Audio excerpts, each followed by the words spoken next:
All right, Raj, thank you so much for allowing me to interview you.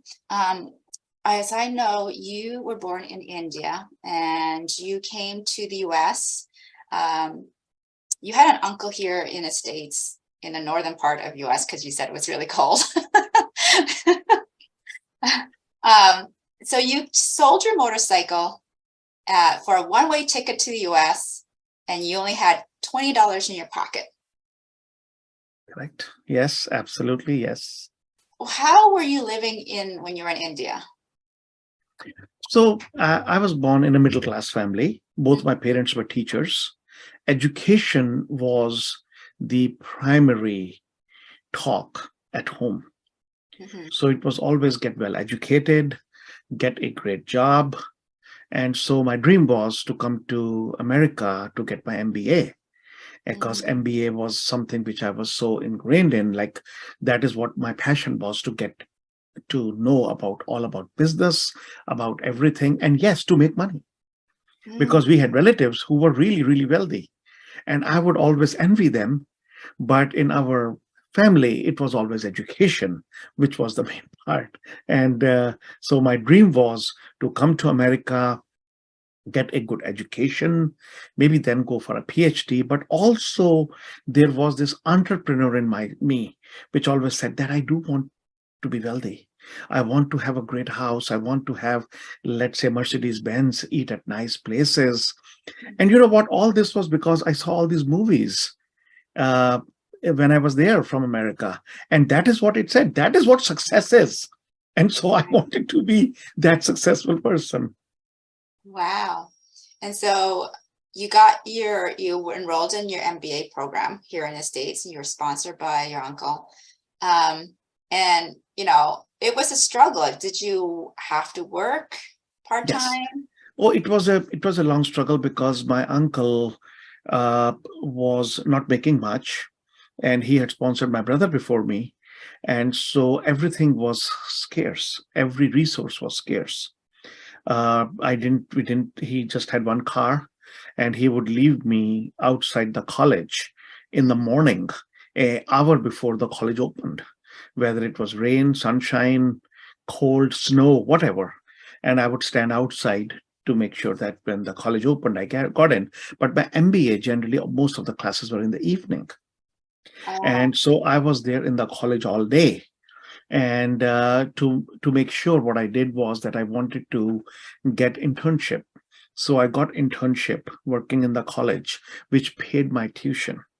oh, nice. And so I worked hard. I worked in dean's office. I worked in the library. Wherever it was needed, I did my work. And do you know, every single day was a peanut butter jelly sandwich, corn chips, and a cheap can of cola, because that's all I could afford. Yeah, And my uncle would come in the evening, and he would sit in the lobby for 2 to 3 hours until I finished my classes, and then we drove back home at night. So that is how my college time went. wow. And so you didn't borrow any money to get your education. No, You paid it all. because that was one of the things I wanted to make sure that I would work. And I worked, as I said, in the college, because I couldn't work outside. It wasn't allowed.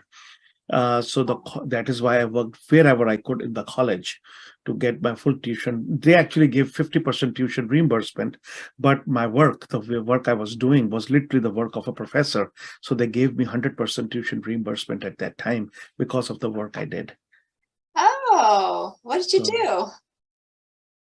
there was a simulation game that was there in the college for the final MBA program, and the professor was retiring, and they didn't find anybody else. So my mentor, the professor who mentored me, he actually told me, he says, why don't you learn from him, and maybe we can do something. So I learned the game so well that till the time I was in the college, they never hired anybody.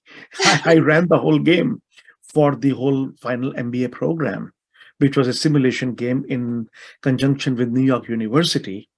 And so that is why I was able to get full tuition reimbursement from them. And then what college was this? What university? This was Dowling College in Long Island. Oh, darling. Darling? Dowling, Dowling, Dowling College. Dowling. Okay. Well, we will watch this recording. And so and now what do you do with your? I right now working as a coach and a consultant, and I'm doing various things. But what I did, I worked as a chief financial officer in nonprofit organizations for 30 plus years. And my main passion was always, as I said, entrepreneurship. So I had businesses on the side as I was working. Mhm. And one of the businesses actually on the side made us over $1 million few years in a row. And so that entrepreneurship, then 2019, I left my job and I said, I now want to fully get into my coaching, consulting, working with speaking. So a lot of things that I'm engaged with, what actually I love doing. Okay. And so why did you start working a nonprofit for somebody who's, you were hungry for financial freedom because you saw what it could give you and you didn't have it. Why? Because like nonprofits don't make money. They don't pay that well. And so for somebody who's so ambitious for financial freedom, you work at a nonprofit. See, so let me tell you my story, what happened and what was the reasoning behind it. See, I got my MBA degree. And at that time, I had this a dream I told you to be successful, have a Mercedes Benz, lots of money, wear nice clothes, eat at nice places. No, you'll find it seems shallow, but what I told you was because of all the success that I had seen in the movies, that is what my dream was. But what happened is that once I completed my MBA, the economy had gone down. And I did not have that much experience in the field. And so in India, you go through the education and then you go for a job. Mhm. In United States, they said, what experience do you have? You have an MBA, and I didn't have an experience. So I was running into a brick wall all the time. They were like, so would you go door to door and do sales? I said, if I have to, yes. They were like, no, not with an MBA. So that sort of became a deterrent for me. And at that time, I was working with a CPA, helping him out as a part-time. And over there, I did an audit for an organization. And soon enough, that was a nonprofit organization. Then a job opening came there. And that is where I got selected. And so I had to take whatever I had.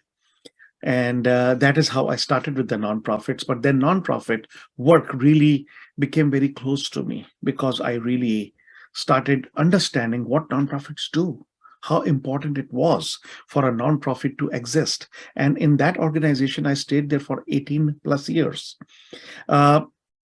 But the entrepreneurship, what happened is that I had this persistent dream to be successful. And I really wanted it desperately.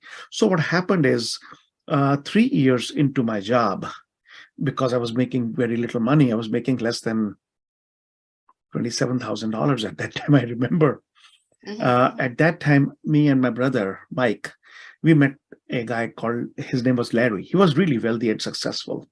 And we got to know him better. We were really impressed by his $500,000 mansion in Long Island. He had Mercedes Benz, Jaguar, Cadillac. He was literally living my dream. And I thought we were so lucky that he came into our lives like a divine intervention.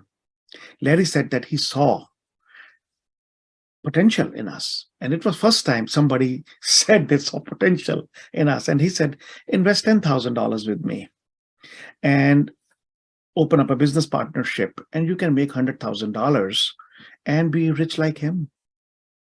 And then did you plunge? You So I plunged. trusted him because now, without giving it much thought, I was seeing my dreams coming true. I borrowed $10,000 on my personal credit cards and handed him the cash for a partnership in ladies' dress business.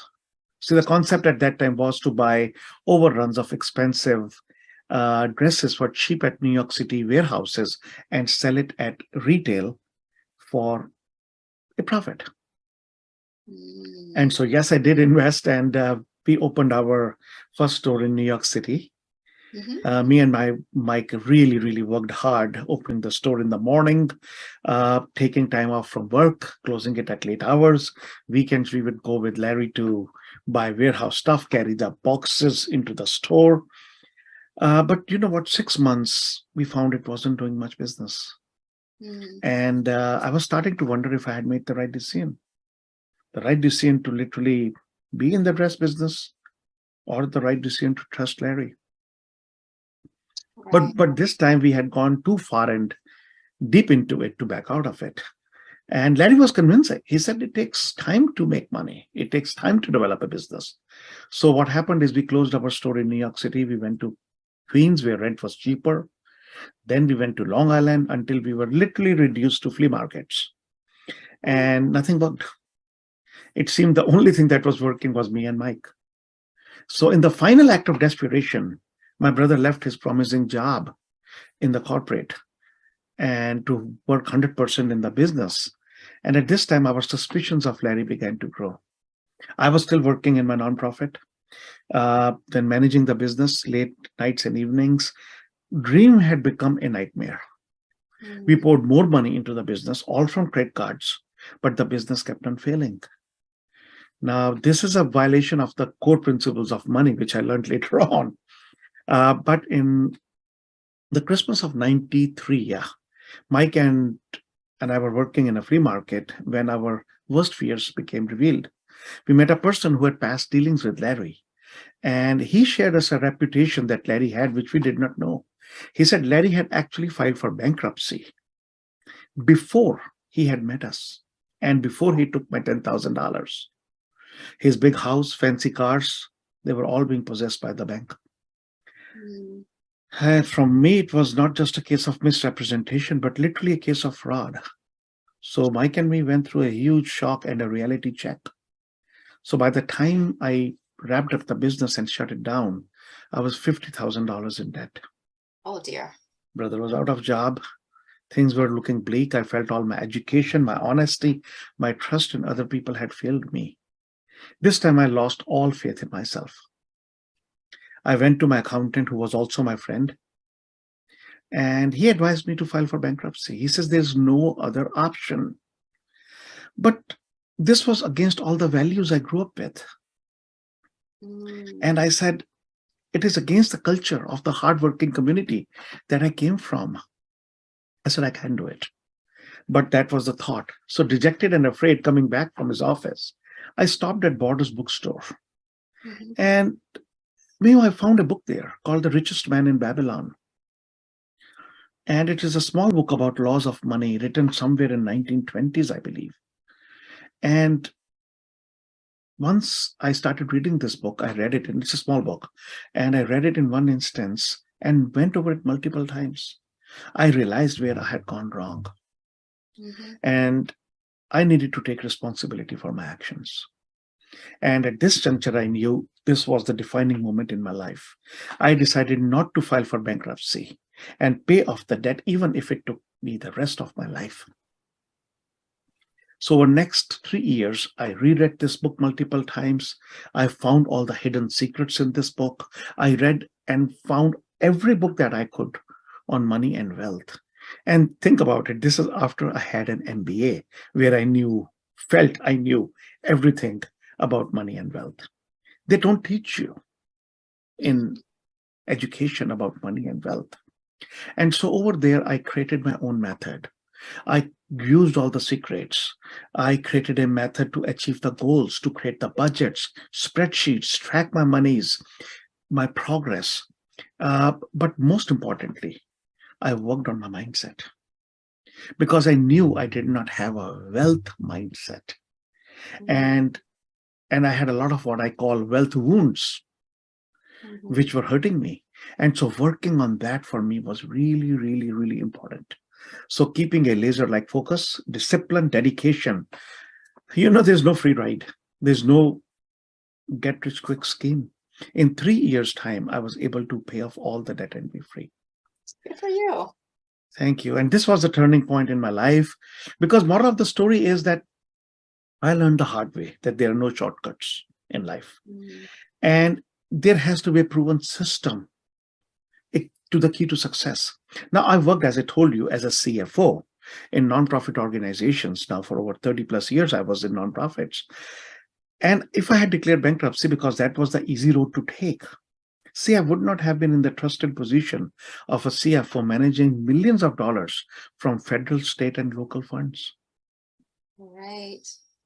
And so what I started out with my study, I developed a whole program into it.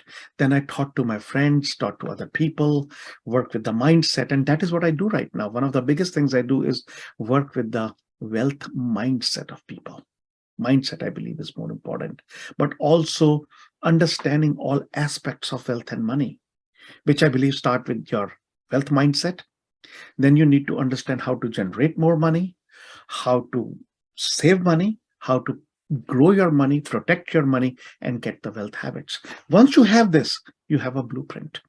But I couldn't find anything, so I created my own program, which I work with people on that. But this was my story coming from adversity Right. into getting, now I believe I have choices. I'm living the life which I want to live and doing the stuff I want to do. Yeah. And it's good for you that you live in integrity and not take the shortcut. And so you have had dealings with UN and other nonprofits. And so what is your core message to these nonprofit organizations and to your clients as well, who are not? Absolutely.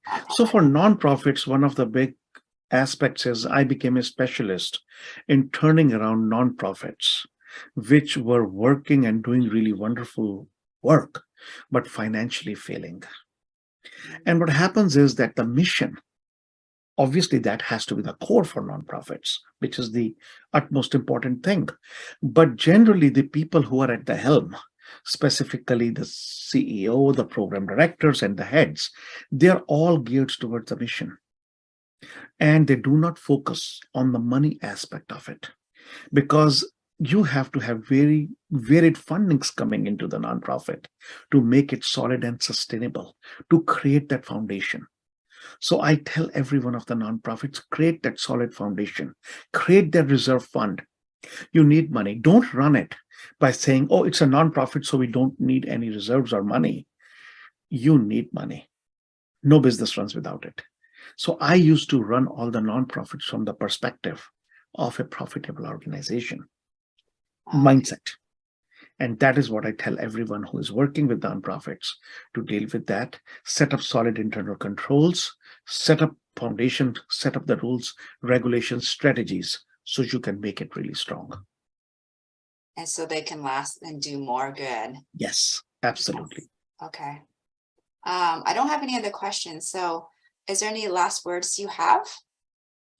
Well, last words are that I believe that every single person who is a consultant, who is a coach, because I do a lot of training and coaching right now for coaches who have actually got certification, but they do not know what to do next. Because most of them get the certification, but they do not know how to build a business, how to work on that. And so I say there are a few things that you need to do, whether you're a startup, whether you're in the growth mode or scaling mode. You need to be sure that you work on your wealth mindset. That is really important, because many times they have imposter syndromes, and that comes because they don't believe they are enough. But work on your wealth mindset, growth mindset they have.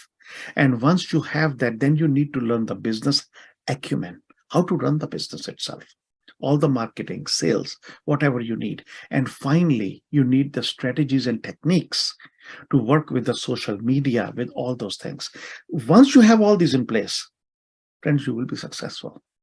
Right. And so that is what I tell people. And I say, if you don't, definitely work on these things and you will see success. Okay, great. Well, thank you so much.